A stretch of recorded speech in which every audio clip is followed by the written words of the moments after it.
ഒരുപാട് വർഷം ഇങ്ങനെ കുടിച്ചുകയും കൂടി കിടക്കണം. ഇതൊരു നിർത്താൻ പറഞ്ഞ ഒടുക്കത്ത പിശുക്കത്തല്ല. അവനൊരു കഴിവുണ്ടാക്കി ഇത്ര വൃത്തികെട്ട പരിപാടിയാണ് കഴിച്ചത്.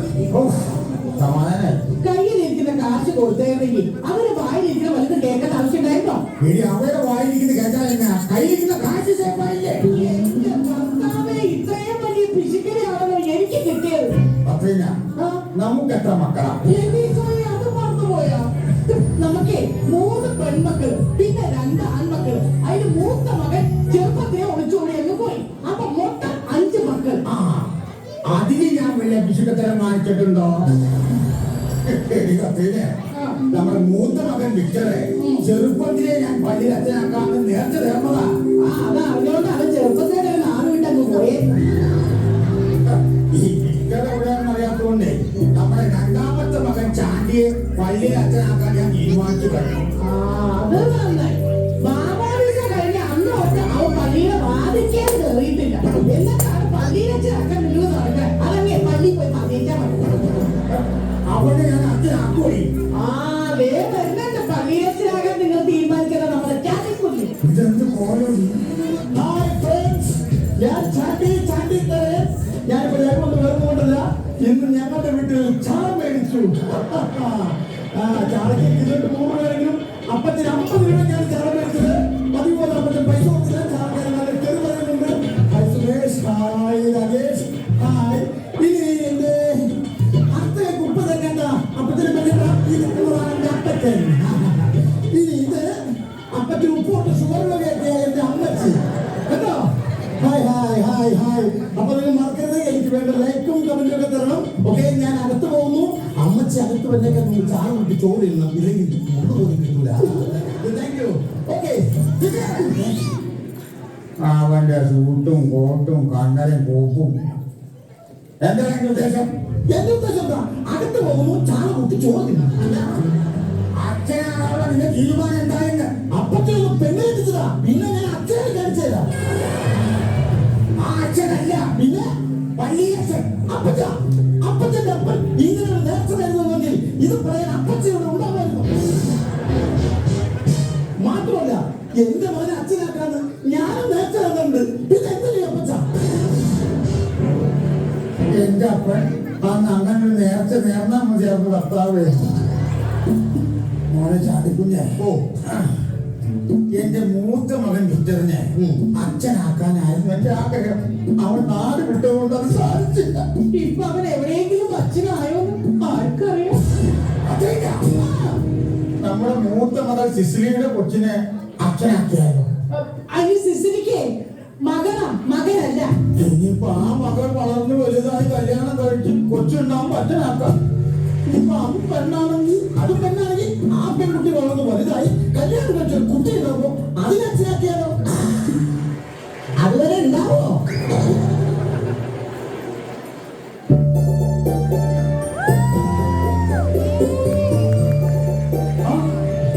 ഇതാര് ശ്വാസനെയോ? എന്താ പാത്രം കഴിക്കും? ഇച്ചിരി അപ്പം നമുക്ക് ആര് കാണാൻ ഇവിടെ ഇരുന്ന് കഴിക്കാം.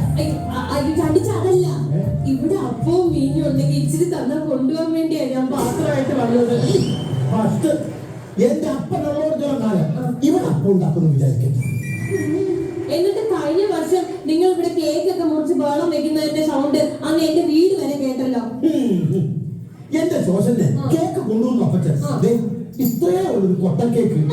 അത് അപ്പച്ചൻ ഒറ്റയ്ക്ക് തിന്നുന്നതിന്റെ ശബ്ദവും വേണോ ആ കേട്ടത്. പിന്നെ ആരും കേൾക്കാതെ എനിക്കൊരു കാര്യം പറയാനുണ്ട്. ആരും കേൾക്കാതെ പറയാൻ വീട്ടില് വാതിലൊക്കെ അടച്ചിട്ട് അതിന്റെ നടക്കുന്നുണ്ട്. നിങ്ങളൊക്കെ പറഞ്ഞാൽ പോലെ പിന്നെ എങ്ങോട്ട് വന്നത്? അങ്ങനെയല്ല, എനിക്ക് രഹസ്യമായിട്ട് ചാണ്ടിച്ചായനോട് ഒരു കാര്യം പറയാനുണ്ടെന്ന്. ഓ, എന്നോട്? ഞാനേ ഈ ചെവിയിൽ പറയട്ടെ. അയ്യോ വേണ്ട, കൊച്ചു വെള്ളം തീരുന്ന ഈ ചെവി അറിഞ്ഞിരിക്കുക. എന്നാ ഞാൻ മറ്റേ ചെവിയിൽ പറയട്ടെ. അയ്യോ വേണ്ട, ഞാൻ അച്ഛനാണില്ല എന്ന് പറഞ്ഞപ്പോ എന്റെ അപ്പച്ചൻ അടിച്ച് കരണം പോച്ചില്ല, ഇവര് കേൾക്കില്ല. അതുകൊണ്ട് കുറച്ച് ഉറക്കം പറഞ്ഞാൽ മതി. ആണോ?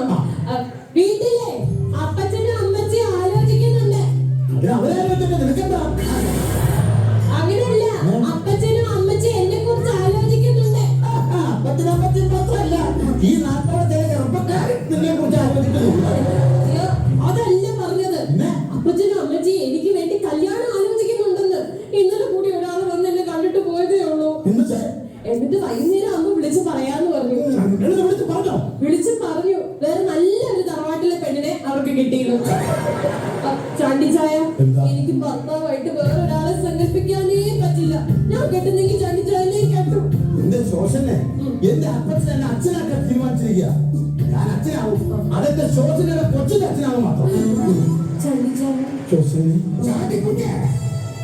നിന്നൊരു അച്ഛനാക്കി ഈ ഇടവകയിൽ കൊണ്ടുവരാനാണ് എന്റെ ആഗ്രഹം. ഇവരെ കിട്ടി ഈ വീട്ടിൽ കൊണ്ടുവന്ന് ഒരു അച്ഛനാകാനാണ് എന്റെ ആഗ്രഹം. നിന്നെ ഞാൻ ഒരു വികാരി അച്ഛനാക്കും. എന്റെ പ്രശ്നം നീ മനസ്സിലാക്കണം. ഒരു അച്ഛനാകാനുള്ള എന്റെ വികാരം അപ്പച്ചൻ മനസ്സിലാക്കണം.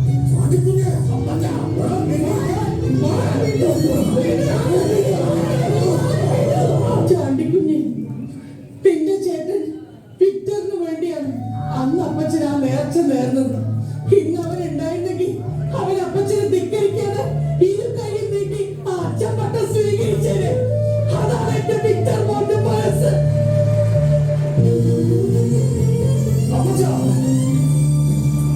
അമ്മച്ചി, അനിയത്തി. ആരാ അനിയത്തിയല്ല, അപ്പുറത്തെ വീട്ടിലെ കൊച്ച. അപ്പുറത്തെ വീട്ടിലെ അനിയത്തി. നീ ആരാ? ഇത് മനസ്സിലായില്ല? ഈ ഇടിഞ്ഞ കോട്ടിട്ട് മനസ്സിലായില്ല? ഇടിഞ്ഞ ആരാന്ന് പറയാ?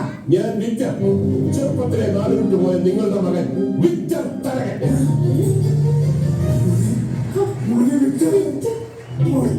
എന്റെ മോൻ വിക്ടർ. നീ ഇത്രയും വലുതായോ? പിന്നെ ഞാൻ എപ്പോഴും ഈ കോട്ട് പോലെ ചുരുങ്ങിയിരിക്കുമെന്ന് വിചാരിച്ചു അപ്പച്ചൻ.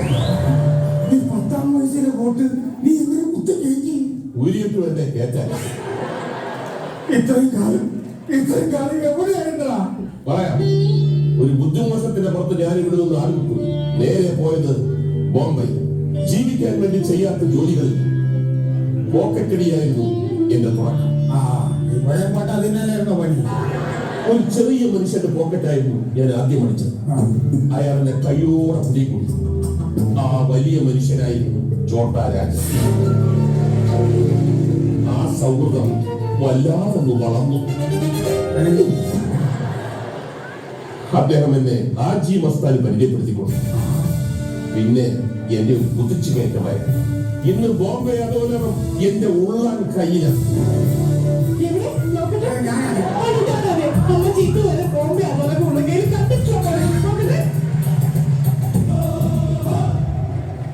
കുടുംബാംഗങ്ങൾക്ക് ഒരു മാറ്റവുമില്ലല്ലേ? അപ്പച്ച, അപ്പച്ചി, ഇത് നിന്റെ അനുജൻ ചാണ്ടി. പാണ്ടിയല്ല, ചാണ്ടി. അമ്മച്ചി, ഇവരെ തിങ്ങി. അത് നിന്റെ അപ്പച്ചനോട് ചോദിക്കും. അന്നൊരു അമാവാസി നാല്. മതി. എല്ലാം എനിക്ക് പകൽ പോലെ മനസ്സിലായി. നിങ്ങളെല്ലാവരും ഒരു കാര്യം മനസ്സിലാക്കണം. ഞാൻ ഇന്നൊരു കോടീശ്വരനാണ്. രാവിലെ പുട്ടാണല്ലേ കഴിച്ചത്? അതെ. എങ്ങനെ മനസ്സിലായി? നല്ല വെള്ളം. ഇനി എന്റെ ആഗ്രഹം മോൻ നടത്തി തരണം. പറയൂ, എന്താണ് ആഗ്രഹം? ഞാൻ നടത്തി തരാം. ഒരച്ഛനാകാം. ഞാൻ ഓക്കെ. അപ്പച്ചാ, ഇനിയെങ്കിലും എനിക്ക് ജോസനെ കല്യാണം കഴിക്കാനോ? അപ്പച്ചൻ ഞങ്ങളുടെ കാലം നടത്തി തരണം. ഈ ക്രിസ്മസ് സാക്ഷി നിർത്തി, കർത്താവിനെ സാക്ഷി നിർത്തി ഞാൻ പറയുന്നു. ക്രിസ്മസ് കഴിഞ്ഞാൽ നിങ്ങളുടെ കല്യാണം ഞാൻ നടത്തി തരും. ഇത് തരകന്റെ വാക്കാക്കോ? എന്റെ ഏറ്റവും വലിയ ആഗ്രഹം ഈ ഇടവകയിലുള്ളവര് നിന്നെ അച്ഛ എന്ന് വിളിക്കുന്നു കേൾക്കണം.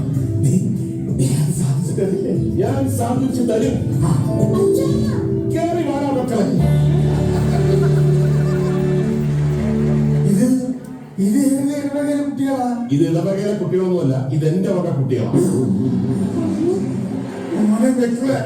അപ്പൊ നീ എന്നെ ശ്രമിച്ചതാ? അതിന് നിങ്ങളുടെ മോനാണ് ഞാനെന്ന് ആര് പറഞ്ഞു? ഞാൻ വിനോദ്, ചാണ്ടിയുടെ ബെസ്റ്റ് ഫ്രണ്ടാണ്. ഇവിടുത്തെ ചരിത്രമെല്ലാം ചാണ്ടി എന്നോട് പറഞ്ഞു. അതുകൊണ്ട് ഇവരുടെ കല്യാണം നടക്കാൻ വേണ്ടി ഞങ്ങൾ കളിച്ച ഒരു നാടകമായിരുന്നു അപ്പച്ചായി. എങ്ങനെയുണ്ട് അപ്പച്ച എന്റെ ബുദ്ധി?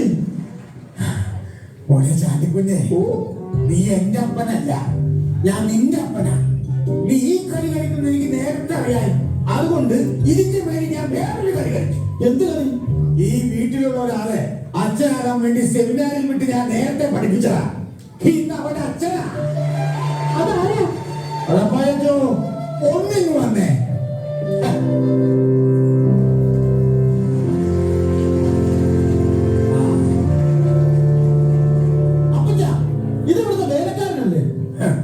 മക്കളെ, കഷ്ടപ്പാട് അനുഭവിച്ചവനെ കഷ്ടപ്പെടുന്നവന്റെ വേദന അറിയും. അതിന്റെ കൂടെ ഇവന് ദൈവബലി ഉണ്ടായി. അതുകൊണ്ട് ഇടവകയ്ക്ക് ഗുണം ചെയ്യണമെങ്കിൽ ഇവനെ പോലുള്ളവർ അച്ഛനാവണം. വിദ്യാഭ്യാസം ഉണ്ടായിട്ടും വീട്ടു ജോലി ചെയ്യാൻ പ്രായമുള്ളവരെ സംരക്ഷിക്കാനും സന്മനസ്സുള്ള ഇദ്ദേഹത്തെ പോലുള്ളവർ തന്നെയാണ് നിങ്ങളെക്കാൾ എന്തുകൊണ്ടും അച്ഛനാകാൻ